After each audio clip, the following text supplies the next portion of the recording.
अरण्यकांड में एक प्रसंग आया।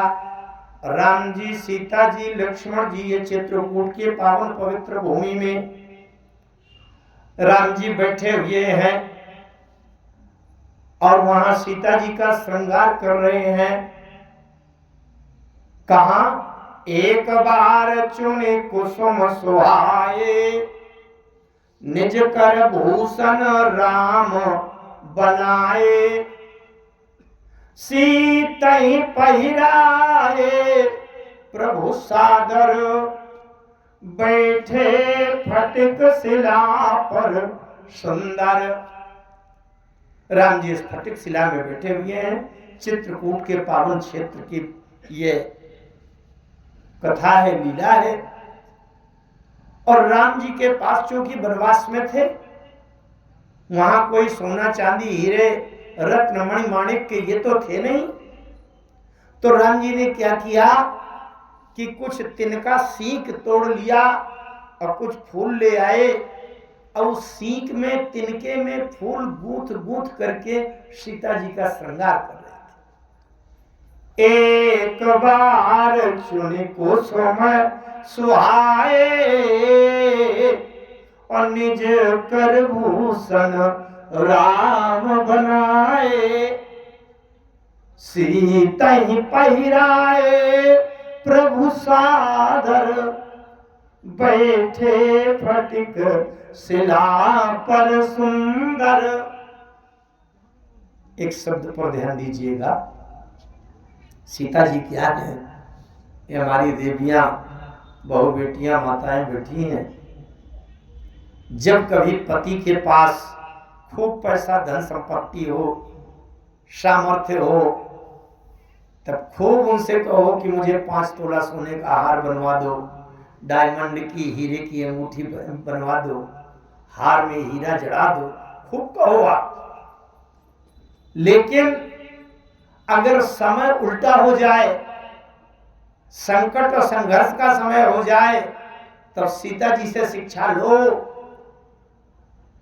इस धरती में मानवीय दृष्टि से भी देखा जाए, महाराज दशरथ के यहाँ की जो बहू हैं सीता जी, दशरथ धन सुनी धनद लजाई। दशरथ जी के पास इतना धन कि देवताओं के धनाध्यक्ष कोषाध्यक्ष कुबेर भी लज्जित होते थे। सीता जी के पास कितने आभूषण होते थे अयोध्या में। लेकिन आज समय अनुकूल नहीं है, तो राम जी सीता जी का श्रृंगार कर रहे हैं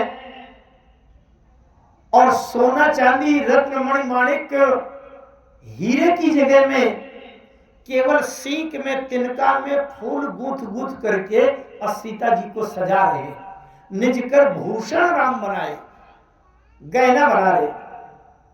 और सीता जी संतुष्ट हो रही। कैसे संतुष्ट हो रही?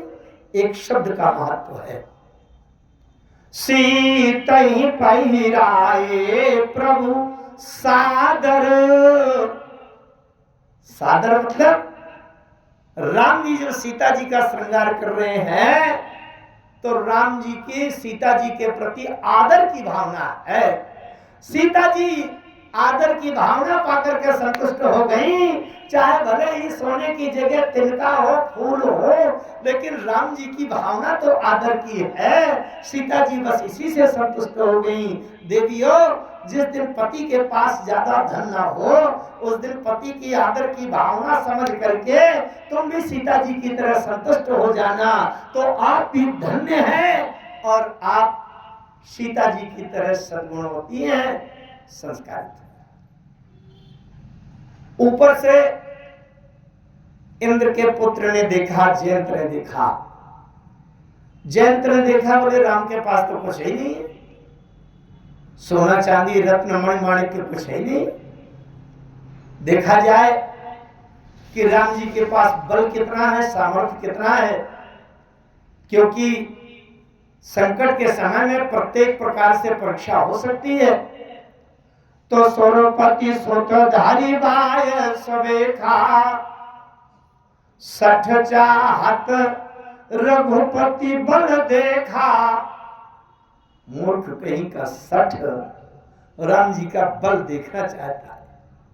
जिम पिपीली का सागर था महामंदमति पावन चाह, सुरपति सुतधरि बायस, बायस मैंने कौवा का रूप बनाया, कौवा का रूप बनाया। चित्रकूट की उस पवित्र भूमि में जाकर के सीता चरण चोच हति भागा, मूढ़ मंदमति कारण कागा। सीता जी के चरणों में चोट की खरोंच मार दिया। चला रुधिर रघुनायक जाना। अरे सीता जी के चरणों में कौवे ने चोट से खरोंच मार दिया, सीता जी के चरणों से खून बहने लगा। चला रुधिर रघुनायक जाना। अब इसमें रघुनायक जाना, क्या जाना, जानने की क्या बात है। अरे भाई कौवे ने चोंच मारी और सीता जी के चरणों से रक्त बह निकला, जानने की क्या बात। अच्छा, जैसे आपके पास कोई नौजवान लड़का आवे और बड़ी भावना से आपके चरण छुए, और चरण छूने में शायद उसके उंगली के नाखून लंबे हों, और वैसे जल्दी से चरण छूने में शायद नाखून का खरोंच लग जाए, तो आप उसको गोली मार देंगे। गोली मार देना चाहिए कि इसने खरोंच क्यों मार दिया, नाखून क्यों लगा दिया। अरे भाई कौवा है, वो सीता जी के चरण छूने के लिए आया और उड़ान भरते भरते नीचे झुका, थोड़ा सा संतुलन बिगड़ गया। अब कौवे की चोंच नुकीली होती है तो चरण छूने के चक्कर में शायद चोंच से खरोंच लग जाए, तो राम जी को ब्रह्मास्त्र चला देना चाहिए। नहीं, चला रुधिर रघुनायक जाना। रघुनायक जाना, क्या जाना, राम जी ने यही जाना कि कहीं कौवा प्रणाम करने के लिए तो नहीं झुका कि खरोंच धोखे से लग गई हो। अगर धोखे से लगी हो तो राम जी ब्रह्मास्त्र बिल्कुल न चलावें। लेकिन राम जी ने यह जाना कि ये चोट की खरोंच धोखे से नहीं लगी, जानबूझकर लगाई गई है, जानबूझकर खरोंच मारी गई है। क्यों? बोले सठ चाहत रघुपति बल देखा। ये मूर्ख कहीं का राम जी का बल देखना चाहता है। राम जी ने सोचा कि जब ये बल देखना चाहता है तो मैं भी बल दिखाना भी चाहता हूं, दिखा भी देना चाहिए। भाई जब भले देखने आया है तो राम जी ने ये निश्चित कर लिया। अच्छा, एक बात ये भी तो हो सकती थी कि जहां पर राम जी सीता जी का श्रृंगार कर रहे थे वहीं पर राम जी का सारंग धनुष रखा था और वहीं पर तरकस लिए थे, अपने तुनीर से एक बाण निकालते और सारंग धनुष पर चढ़ाते और संधान कर देते। ये भी तो हो सकता था कि नहीं।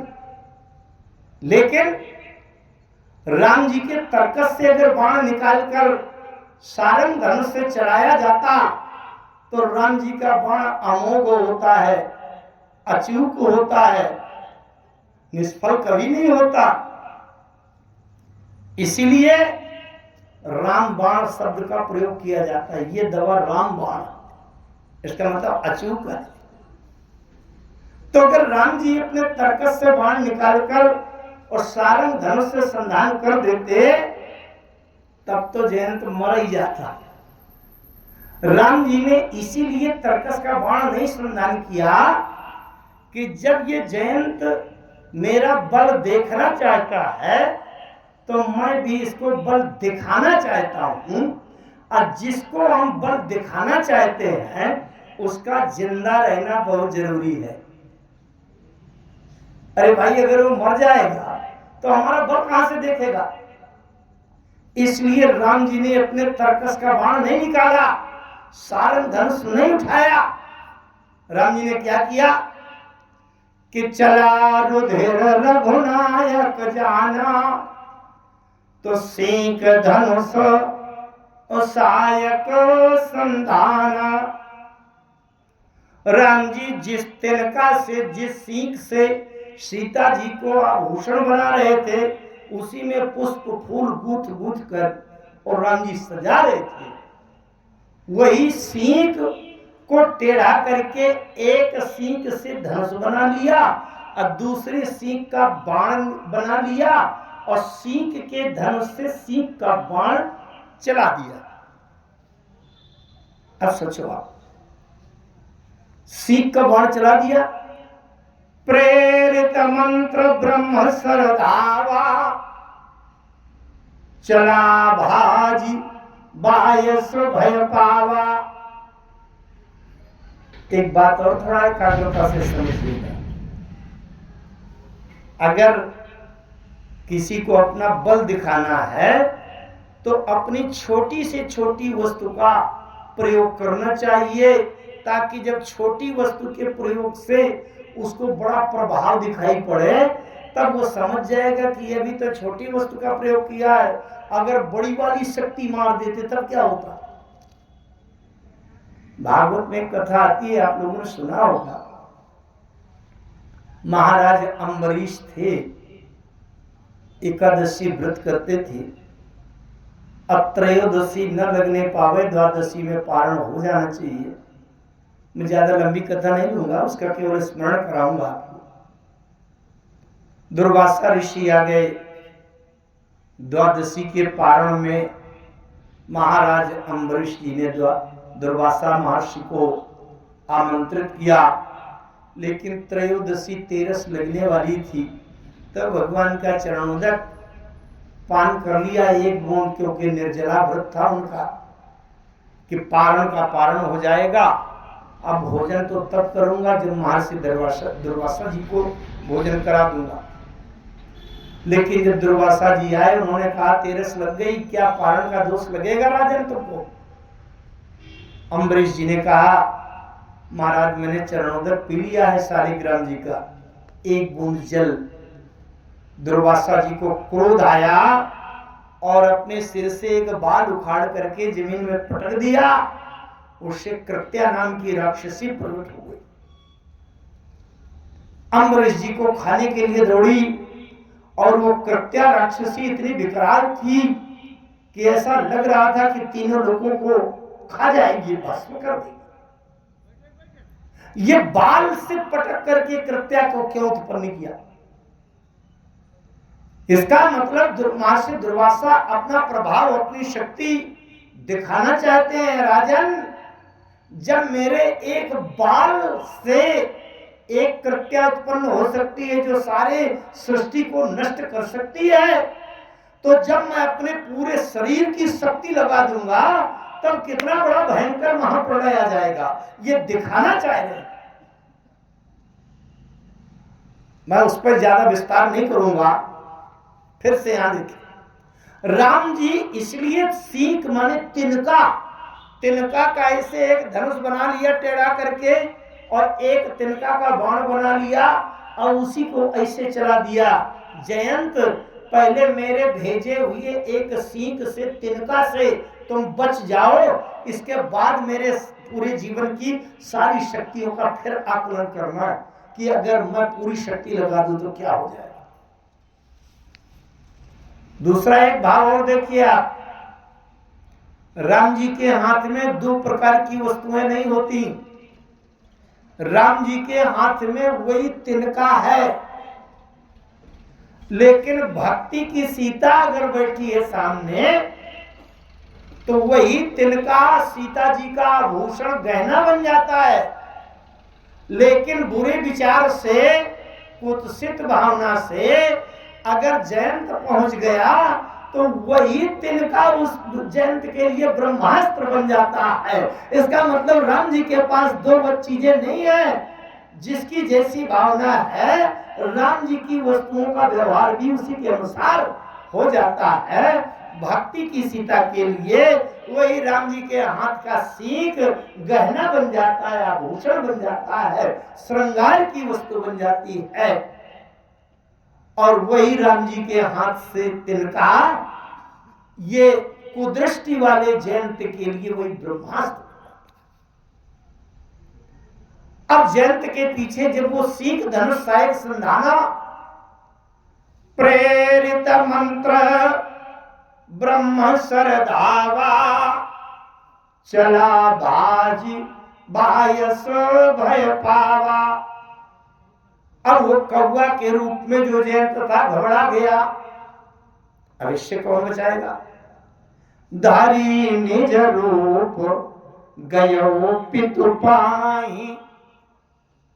जैसे आजकल के समय में अगर कोई जवान लड़का है 25-28 साल का और उसके पिताजी के घर में राइफल का लाइसेंस है, राइफल रखी है, तो उसको बड़ा भीतर से अहम गर्व होता है, मेरे पिताजी के राइफल है, अगर किसी से लड़ाई हो जाएगी तो पिताजी की बंदूक लेकर के गोली मार दूंगा। लड़ाई हो गई बाहर कहीं, दौड़ता दौड़ता वो जवान बेटा आया, अपने पिताजी से कह रहा, पिताजी पिताजी राइफल निकालो। पिताजी ने कहा, बेटा राइफल क्या, क्यों निकाले, क्या बात है? अरे बोले इससे लड़ाई हो गई है, गोली मारना है इसको। यहाँ का पिता तो राइफल नहीं देगा, क्योंकि दे देगा वो बेटा जाके धान से गोली मारेगा और उसका मर्डर हो जाएगा, हत्या हो जाएगी। धारा 302 के तहत आजीवन कारावास 20 साल की सजा हो जाएगी। तो यहाँ का पिता तो राइफल नहीं देगा। लेकिन जयंत को बड़ा गर्व था, मेरे पिताजी के पास वज्र रखा है। इंद्र का पुत्र है, इंद्र के पास वज्र है। और जयंत को ये भी डर नहीं है कि कोई धारा 302 लगेगी और हमें कोई आजीवन कारावास होगा, ऐसा भी कोई भय नहीं है। जयंत धारी निज रूप गयो पितु पाई, अपना स्वयं का रूप बना करके पिताजी के पास गया। पिताजी पिताजी वज्र निकालो। इंद्र ने कहा, बेटा क्या बात है, क्या सीधे वज्र उठाना पड़ेगा? क्या ऐसी कौन सी समस्या आ गई कि जिसके लिए वज्र से नीचे कोई समाधान विकल्प नहीं है क्या? अरे वज्र के पहले और भी तो कुछ उपाय होते हैं। जयंत ने कहा, पिताजी पिताजी वज्र निकालिए जल्दी। इंद्र ने पूछा, बेटा ऐसी कौन सी समस्या आ गई, ऐसा कौन सा बड़ा असाध्य अजय शत्रु आ गया जिसके लिए वज्र उठाना पड़े? जयंत ने कहा, पिताजी तिनका पीछे लगा है, वज्र उठाइए, वज्र निकालिए मेरी रक्षा के लिए। इंद्र ने कहा, अरे पुत्र, अगर तिनका पीछे पड़ा है तो तिनका के लिए वज्र उठाने की क्या आवश्यकता है? अरे भाई, 2 उंगलियों में और अंगूठे के बीच में तिनका को पकड़िए और थोड़ा सा अंगूठे में जोर लगा दीजिए, तिनका टूट जाएगा। अच्छा, हमारे आपके सामने अगर कोई तिनका आ जाए और तिनका से कोई खतरा हो तो ऐसे पकड़ेंगे, पकड़ करके यूं तोड़ के फेंक देंगे। इंद्र ने भी जयंत से कहा कि अगर तिनका है तो तिनका को उंगली के बीच में पकड़ करके थोड़ा सा बल लगा तो टूट जाएगा, वज्र उठाने की क्या आवश्यकता है? जयंत ने कहा, नहीं नहीं पिताजी, आज बिना वज्र के काम नहीं बनेगा, तिनका इससे निपटने वाला नहीं है। इंद्र ने पूछा, तिनका किनका है? आखिर जब तिनका बिना वज्र से नहीं निपटेगा तो तिनका किनका है? जयंत ने कहा, तिनका तो राम जी का है। अरे इंद्र ने कहा, अगर तिनका राम जी का है तो आज स्थिति बदल गई, आज वो तिनका वज्र बन गया और मेरे घर में रखा रखाया वज्र आज तिनका हो गया। क्योंकि तृणते कुलिस कुल सत्रन करई,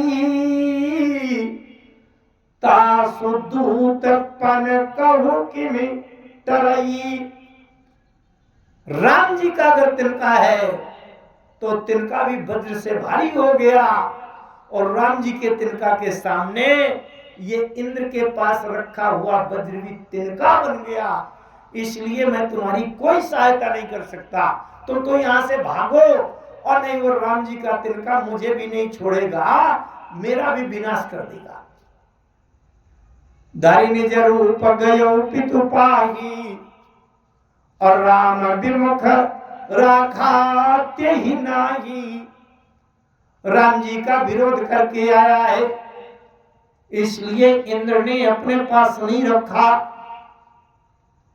इंद्र ने कहा तुम तो जाओ, चाहे जहां जाओ, अब तुम जानो, तुम्हारा काम जाने। राम जी के तिनका के विरोध में मैं तुम्हारी कोई सहायता नहीं कर सकता।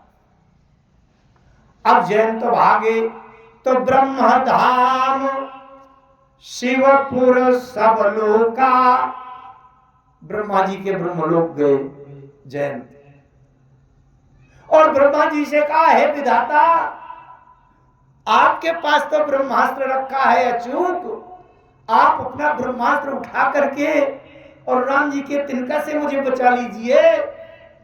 ब्रह्मा जी ने कहा ना, राम जी के तिनका के सामने ब्रह्मास्त्र भी तुम्हें बचा नहीं पाएगा।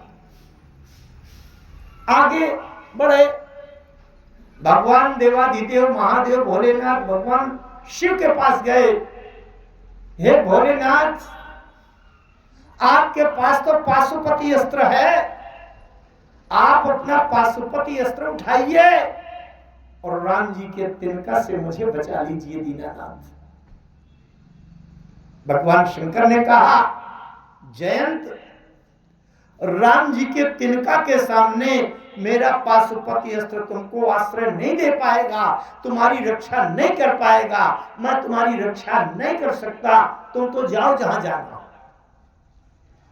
ब्रह्मधाम शिवपुर सब लोका, फिरा श्रमित व्याकुल भय शोका, काहू बैठन कहा नोही, और राखी को सकई राम कर द्रोही। जरा विचार करें, जिस जयंती की रक्षा के लिए ब्रह्मा जी और शंकर जी भी रक्षा न कर पाए, और उसकी रक्षा करने वाला कोई है? कौन करेगा रक्षा? अरे जब इंद्र उनके पिता है, उनके पास वज्र रखा है, वज्र नहीं बचा पाया, ब्रह्मा जी का ब्रह्मास्त्र नहीं रक्षा कर पाया, शंकर जी का पाशुपति अस्त्र जयंत को आश्रय नहीं दे पाया, अब कौन बचाएगा? है कोई बचाने वाला? बोले है। कौन? नारद देखा विकल जयंता, नारद देखा विकल जयंता। नारद जी ने देखा जयंत बड़े व्याकुल हैं, बड़े घबराए हुए हैं, भागे चले जा रहे हैं, पसीना छूट गया है, हृदय की धड़कन बढ़ गई है, मृत्यु दिखाई दे रही है। नारद जी ने कहा जयंत क्या बात है, क्यों व्याकुल, क्यों परेशान हो, क्या बात है, घबराए क्यों? जयंत कहते हैं अरे महाराज, आपके पास बीड़ा छोड़ा और कुछ है नहीं, बड़े बड़े अस्त्र वाले मेरे पिताजी वज्र लिए बैठे रहे, ब्रह्मा जी का ब्रह्मास्त्र कुछ कर नहीं पाया, शंकर जी के पाशुपति अस्त्र ने बचाने का साहस नहीं किया, तो जब बड़े बड़े नहीं बचा पाए, आपके पास ना तो कोई अस्त्र है ना शस्त्र है, बस लिए बिना नारायण नारायण का कीर्तन करते हो, तो इसलिए आप तो मुझे भागने दो। आप क्या करेंगे, क्या रक्षा करेंगे? एक बात यहां से निकलती है कि अगर ब्रह्मा भी कुपित हो जाए तो भी अभी रक्षा हो सकती है। मानस में सूत्र आया, राखई गुरु जो कोप विधाता, गुरु विरोध नहीं को जग त्राता। अगर विधाता भी क्रोध करे तो भी संत गुरु ये आपकी रक्षा कर सकता है। नारद जी एक ऐसे पात्र हैं, मैं तो तमाम विविध पुराण धर्म शास्त्रों का अध्ययन स्वाध्याय करने का अवसर मिलता है, करता हूं। किसी भी युग में भगवान के किसी भी अवतार में, किसी भी पुराण में, किसी भी धर्म शास्त्र में भगवान की किसी भी अवतार की लीला नारद जी के बिना पूरी नहीं होती। किसी भी पुराण की कथा सुन लेना आप, नारद जी के बिना चाहे वो देवी का प्राकट्य हो, चाहे भगवान कृष्ण की लीला हो, चाहे विष्णु भगवान की महिमा हो, चाहे शंकर जी हो, चाहे राम जी हो, नारद जी के बिना भगवान की लीला पूरी नहीं होती। नारद जी इतने महत्वपूर्ण पात्र हैं इस सृष्टि में। एक बात और बताऊं मैं, जैसे कोई व्यक्ति खुलेआम किसी एक पार्टी का है तो दूसरे पार्टी वाले उसका विश्वास नहीं करेंगे, नहीं करेंगे। लेकिन नारद जी खुलेआम कौन है? नारद जी को देवर्षि कहते हैं। देवर्षि शब्द का अर्थ है कि ये देवताओं के पक्ष के ऋषि हैं, देवताओं के ऋषि हैं। तो देवताओं से तो उल्टी संस्कृति है दैत्यों की, राक्षसों की। लेकिन नारद जी एक ऐसे विशिष्ट पात्र हैं कि देवताओं के पक्ष में भगवान के प्रत्येक अवतार में भगवान के पास जाते हैं, चाहे वो शंकर जी हो तो जाते हैं, गणेश जी हो तो जाते हैं, चाहे भगवान के किसी भी अवतार की बात हो, कालिका का हो, दुर्गा हो, कृष्ण हो, राम हो, नरसिंह भगवान, सबके साथ में रहते हैं। लेकिन इनके विपक्ष में भी बराबर विश्वसनीयता, चाहे वो रावण हो, चाहे कुंभकर्ण हो, चाहे कंस हो, चाहे हिरण्यकश्यप हो, चाहे महिषासुर हो, चाहे तारक दैत्य हो, किसी भी दैत्य राक्षस के यहां भी निर्भय होकर बेधड़क नारद जी पर चले जाते हैं। चाहे कंस के सामने हो तो चले गए। और एक बड़ी अटपटी बात बताऊं, आपको भी समझकर आश्चर्य होगा। मानस में एक पात्र है कुंभकर्ण। कुंभकर्ण 6 महीने तक सोता है, वो एक दिन के लिए जागता है। और एक दिन के लिए जब जागता है तो केवल एक ही काम रहता है, पेट भरो, भोजन स्टॉक करो, क्योंकि 6 महीने के लिए फिर से सो जाना है। तो एक दिन पूरा पूरा भोजन करते करते ही पूरा निपट जाता है। और खाता क्या है कुंभकर्ण? कुंभकर्ण ये नहीं देखता कि क्या खाना है क्या नहीं खाना, वो तो जो कुछ सामने आ गया पूरा समेट कर मुंह में भर लिया। ब्रह्मा जी ने जब कुंभकर्ण के शरीर को देखा था, जब तपस्या कर रहे थे, बालकांड में पढ़े आप, तो ब्रह्मा जी ने जब कुंभकर्ण का शरीर देखा तो ब्रह्मा जी घबरा गए। भैया ये कोई वरदान ना भी मांगे, केवल इतना शरीर भी बना रहे, और शरीर को रखने के लिए भोजन तो करेगा। अब अगर ये रोज भोजन करेगा तो जाओ यही खलनी तक करब आरू, तो होई सब उजार संसारू। अगर रोज भोजन करेगा तो पूरा संसार भर लेगा। है मैं कहां तक बनाऊंगा सृष्टि की रचना। रावण को बड़ा गर्व था कुंभकर्ण के ऊपर। रावण ने कहा भी, कुंभकर्ण यस बंधु मम सुत प्रसिद्ध सक्रारी। कुंभकर्ण मेरा छोटा भाई है। रावण कहता है संसार की, विश्व की, धरती की कोई भी पूरी सेना आ जाए आक्रमण करने के लिए तो मुझे कोई घबराहट नहीं। अपने छोटे भाई कुंभकर्ण को जगा के कहूंगा, कुंभकर्ण उठो, थोड़ा नाश्ता तो कर लो। तो संसार भर के जो शत्रु हैं आक्रमण के लिए आ गए होंगे, तो कुंभकर्ण अगर नाश्ता भी करेगा तो भी सारे सबको खा जाएगा संसार। समझ रहे? कुंभकर्ण की जब नींद खुलती थी और कुंभकर्ण से जागा और जाग करके उठ करके यूं चल दिया, अगर दुर्ग की तरफ चलना शुरू कर दिया तो सब लोग अपने अपने रिश्तेदारों को फोन करके बताने लगे कि कुंभकर्ण दुर्ग की तरफ आ रहा है, अपने अपने घर द्वार छोड़कर भागो, उन्हें पता नहीं जो सामने आएगा सबको खा जाएगा। मानस में लिखा है, जागत होए तिहु पुर त्रासा।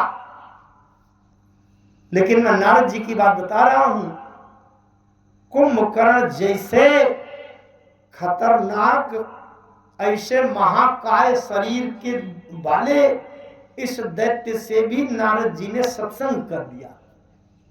मानस में लिखा है, आप पढ़ो। जब रावण ने कुंभकर्ण को जगाया तो कुंभकर्ण ने पूछा रावण से, कुंभकर्ण बूझा कहो भाई, काहे तव मुख रहे सुखाई। रावण ने पूरी घटना बताई, कथा कही सबते ही मानी, जे प्रकार सीता हरियाणी। तो कुंभकर्ण ने स्मरण बताया, बोले नारद मुनि मुहि ज्ञान जो कहा, अकाहत्यों तो ही समय नहीं रहा। मैं केवल ये स्मरण कराना चाहता हूं कि कुंभकर्ण जैसा खतरनाक पात्र भी नहीं बचा जिससे नारद जी ने सत्संग वार्ता न किया हो। माने नारद जी को जरा सा भी भय नहीं है, चाहे रावण के पास हो तो चले जाते हैं, कुंभकर्ण से हो तो भी मिल लेते हैं, चाहे कंस हो हिरण्यकश्यप हो तो भी नारद जी चले जाते हैं। अब आज तक नारद जी के जीवन में यह स्थिति नहीं आई कि किसी खतरनाक दैत्य ने कहा हो नारद जी से कि खड़े हो जाओ, मैं युद्ध करूंगा, तुमसे मार डालूंगा, लड़ाई करो। नारद जी के जीवन में कभी ये स्थिति नहीं आई कि किसी से लड़ना पड़ा हो, युद्ध करना पड़ा हो। और नारद जी जिसके यहाँ पहुंच जाएं तो सब लोग घबरा जाते थे, चाहे शंकर जी हो और चाहे जो बड़े बड़े शक्तिशाली हो। अगर नारद जी घर में घुस गए और अकेले जाकर के घर में देवी जी से कुछ बताया है और निकलते हुए देख लिया तो शंकर जी तक घबरा जाते थे कि कुछ ना कुछ रचना कर दिया। इसका मतलब नारद जी बड़े बड़ों का अहंकार और गर्व ठंडा कर देते थे। उस व्यक्ति की कल्पना करो कि अगर कोई ऐसा व्यक्ति हो आपके यहाँ क्षेत्र में कि 2-4-10 गांव के बड़े बड़े लोगों को धूल चटा दे और उसके नाम से कभी FIR होने की नौबत ना हो, वो कितना कुशल नीतिज्ञ है। सबको नारद जी ने सबका अहंकार चूर कर दिया, लेकिन नारद जी के जीवन में कभी लड़ने की नौबत नहीं आई। ये नारद जी के जीवन में विशेषता है। लेकिन एक बात बताऊं मैं, ये पक्का है सभी 18 पुराणों में, भगवान के सभी अवतारों में, भक्तों की सभी जीवन की घटनाओं में एक बात पक्की है कि जिसको नारद जी मिल जाएंगे उसको भगवान जरूर मिलेंगे। ये पक्की बात। नारद जी अगर मिल गए तो उसको भगवान का दर्शन अवश्य होगा। नारद जी मिल गए जयंत, ऐसे तो भागवत में कथा आती है, इनको ध्रुव जी को नारद जी मिल गए। चलिए मैं उधर की कथाओं में नहीं जाता, अपने प्रसंग को। अब जब जयंत जी को न ब्रह्मा जी बचा पाए न शंकर जी बचा पाए, तो नारद देखा विकल जयंता, लागी दया कोमल चित संता। नारद जी ने जयंत से कहा, जयंत क्या बात है, बड़े घबराए हुए दिख रहे हो। अरे जयंत ने कहा महाराज मुझे तो भागने दीजिए, न मेरे पिताजी बचा पाए, न ब्रह्मा जी बचा पाए, न शंकर जी कुछ कर पाए, आपके पास तो कुछ ही नहीं है, मुझे भागने दो। नारद जी ने कहा नहीं नहीं समस्या बताओ, पक्की बात है गारंटी से बचा ही लूंगा तुमको, क्या बात है? जयंत ने कहा राम जी का तिनका पीछे पड़ा है, ऐसे कोई बचा नहीं पाया। नारद जी ने सबसे पहले पूछा कि ये बताओ तुमने कब से कहां से दौड़ना शुरू किया, ये तिनका कहां से पीछे लगा है?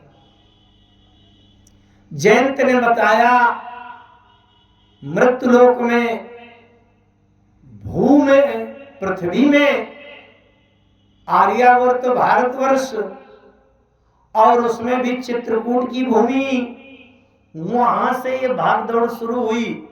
आगे आगे मैं, पीछे पीछे तिनका। अच्छा बोले कहां कहां दौड़ हुई?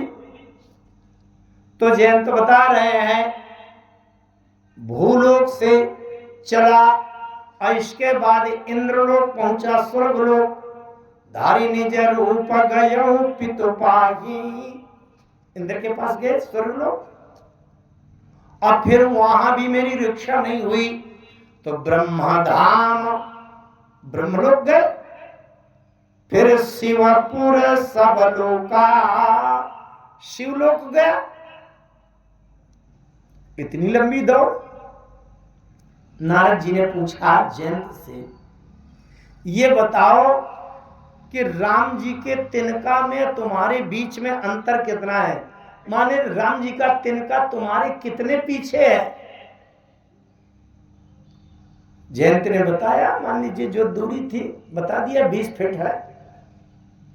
नारद जी ने पूछा ये बताओ तुम्हारे और तिनका के बीच की जो दूरी है 20 फीट, ये कभी कम ज्यादा हुई कि कभी 20 के बजाय 18 फीट रह गई हो अथवा 20 से बढ़कर 22 फीट हो गई हो? जयंत ने कहा नहीं, जब से भागना शुरू किया, जब से दौड़ शुरू हुई, मेरे और राम जी के तिनका के बीच की दूरी 20 फीट रही आई है, न कम हुई न ज्यादा हुई। नारद जी ने कहा इसका मतलब राम जी का तिनका तुमको मारना नहीं चाहता। नहीं आप सोचो, यहां से लेकर अब कोई कहे रायपुर तक 2 कारें ऐसी भगाओ कि जिनके बीच की दूरी 20 फीट बनी रहे, तो क्या ऐसे संभव है? अरे 4 बार 10 बार पीछे वाली गाड़ी आगे हो जाएगी, आगे वाली पीछे हो गए जाएगी, जरा सा एक्सीलेटर बढ़ा दो तो लप से पकड़ लोगे, आगे पहुंच जाओगे। नारद जी ने कहा कि ये तिनका अगर तुमको मारना चाहता होता तो 200-400 किलोमीटर की बात नहीं है, अरबों खरबों किलोमीटर की ये दौड़ चल रही है। भूलोक से स्वर्गलोक, स्वर्गलोक से ब्रह्मलोक, ब्रह्मलोक से शिवलोक। अगर राम जी का तिनका तुमको पकड़ना चाहता होता तो थोड़ा सा एक्सीलेटर बढ़ा देता, लपक लेता तुमको। इसका मतलब ये तिनका मारना नहीं चाहता। नारद जी ने एक बात और पूछी जयंत से, ये बताओ जब से तुम दौड़ना शुरू किए हो तब से कहीं बीच में रुके हो कि नहीं, कि दौड़ते ही जा रहे हो? जयंत ने बताया कि 10-12 मिनट पिताजी के पास रुका था। अच्छा जैसे कोई व्यक्ति भागता दौड़ता आ रहा है, दौड़ते हुए हाँफते हुए बचाओ बचाओ बचाओ, और आपके घर में घुस गया, तो आप उससे ये तो पूछोगे कि किससे बचाओ? सांप पीछे से आ रहा है, कि शेर भागे चला आ रहा है, कि पुलिस दौड़ी चली आ रही है, कि कोई बदमाश चोर और हत्यारे आ रहे हैं, या कोई बैल तुम्हारे पीछे पड़ा, या हाथी पीछे पड़ा, कुछ तो पूछोगे कि किससे बचाओ, किससे बचाना है? तब फिर वो बात बताएंगे नहीं नहीं पीछे से वो एक बैल आ रहा है मुझे मार रहा है, हाथी आ रहा है, कुछ तो बताएगा। तब फिर आप निर्णय करोगे कि मैं बचा पाऊंगा कि नहीं, बचाने लायक है कि नहीं। बचाना उचित है कि नहीं, तब आप फिर उसको कहोगे कि बचाऊंगा कि नहीं बचाऊंगा। अब जयंत अपना रूप बना करके जब पिताजी के पास गए, धारिणी रूप गयो पितु पाही, पिताजी के पास गया तो इंद्र ने कुछ तो पूछा होगा, बात क्या है, कौन पीछे पड़ा है, तुमने क्या किया था, उसने क्या किया, कौन सा हथियार लिए, कौन सा, कुछ तो पूछा होगा। अब जब कुछ पूछा होगा तो 10-5 मिनट 15 मिनट कुछ लगा होगा बताने में, समझने में, फिर इंद्र के निर्णय करने में कि मैं बचा पाऊंगा कि नहीं। तो 10-12 मिनट यहां रुके। इसी तरह जब ब्रह्मा जी के पास गए 5-7-8 मिनट वहां रुके, फिर वहां से शंकर जी के पास गए और जब शंकर जी से प्रार्थना निवेदन किया और सुरक्षा की मांग की, तो शंकर जी ने भी समझ कर कहा होगा कि नहीं बचा पाऊंगा। और शंकर जी तो अंतिम आशा है, तो वहां जयंत ने को 2-4 मिनट और ज्यादा निवेदन प्रार्थना किया होगा। तो जयंत ने कहा कि 10-12 मिनट पिताजी के पास रुका था और 7-8 मिनट ब्रह्मा जी के पास रुका और 15 मिनट शंकर जी के पास रुका। नारद जी ने पूछा कि जिस समय तुम पिताजी के पास और ब्रह्मा जी के पास और शंकर जी के पास रुक जाते थे, उस समय तिनका क्या करता था, ये बताओ। जयंत ने कहा जब मैं रुक जाता था तो तिनका भी वहीं दूर रुक जाता था। अरे नारद जी ने कहा पक्का हो गया कि तिनका तुमको मारना नहीं चाहता, और जो मारना ही नहीं चाहता उससे बचाना कितना सरल है। नारद जी ने कहा पक्के से बचा लूंगा, बिल्कुल दावा है, गारंटी है, बचा ही लूंगा। जयंत ने कहा जल्दी बताओ आप कैसे बचा लोगे। नारद जी ने कहा एक काम करो तुरंत। बोले क्या? बोले एक काम करो कि तुम राम जी के पास चले जाओ। अरे जयंत ने कहा मैं राम जी से दूर भागकर अपने प्राण बचाना चाहता हूं और आप राम जी के पास भेज रहे हो। नारद जी ने सिर पीट लिया। यही तो विडंबना है कि जीव राम जी से दूर भागकर कुशलता चाहता है, सुरक्षा चाहता है, जो कभी संभव नहीं है। राम जी से दूर भागने पर जीव का कभी कल्याण और सुरक्षा नहीं हो सकती। जब भी सुरक्षा होगी तो राम जी की शरण में होगी और कहीं नहीं होगी। नारद देखा विकल जयंता और लागी दया कोमल चित संता, पठवा तुरत राम पहिताही। तुरंत राम जी के पास भेजा।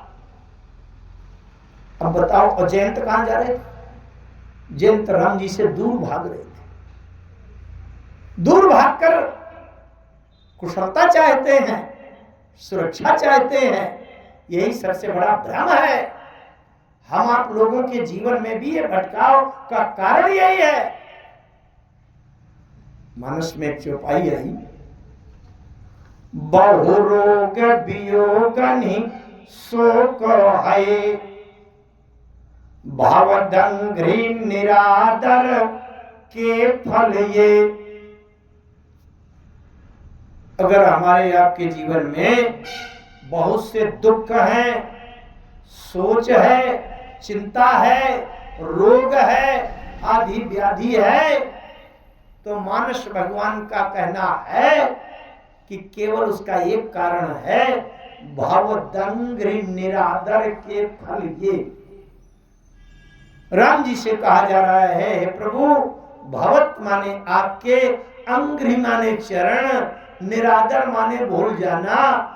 अगर हमारे जीवन में दुख ज्यादा है, सोच ज्यादा है, चिंता ज्यादा है, तो इसका मतलब है कि आप राम जी के चरणों के ध्यान से, स्मरण से बहुत दूर हो गए हैं। राम जी का ध्यान समर्पण दूर हो गया।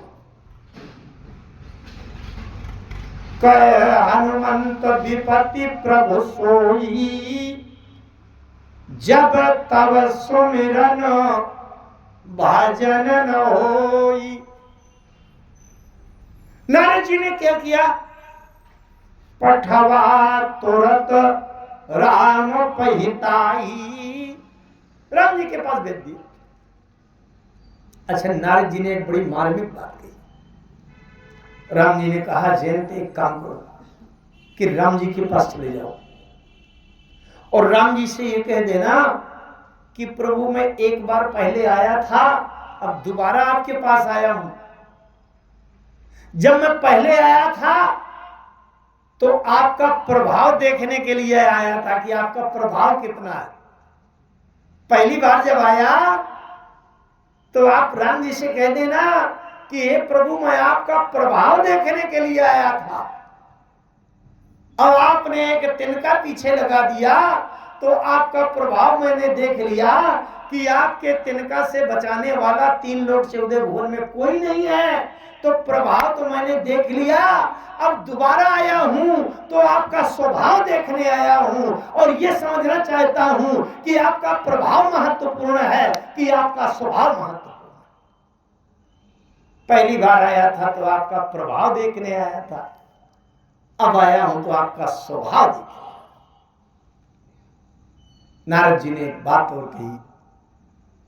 नारद जी ने जयंत से कहा, मैं तुमको एक मंत्र बताई देता हूं और वो मंत्र का अगर उच्चारण कर देना, वो मंत्र जब बोल दोगे तो न राम जी में वो बल है कि तुमको छू सके और न राम जी के बाण में वो साहस है कि तुम्हारे शरीर में कुछ भी चोट पहुंचा सके। और उस मंत्र की काट राम जी के पास नहीं है। आप भी जान लो वो मंत्र क्या है। नारद जी ने वो मंत्र बता दिया। पठवा तुरत राम पहिताई, कैसी प्रकार पुकार प्रणत हित पाई।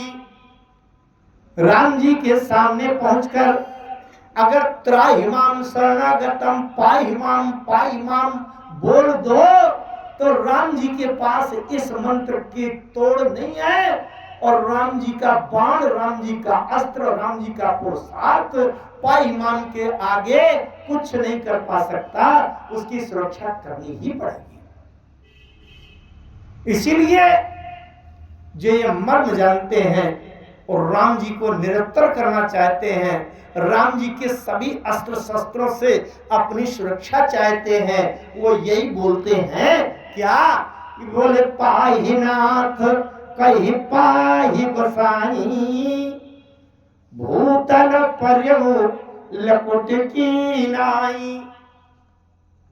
त्राहि त्राहि आरती हरण शरण सुखद रघुवीर, चरण पर्यु प्रेमाकुल त्राहि त्राहि भगवंत।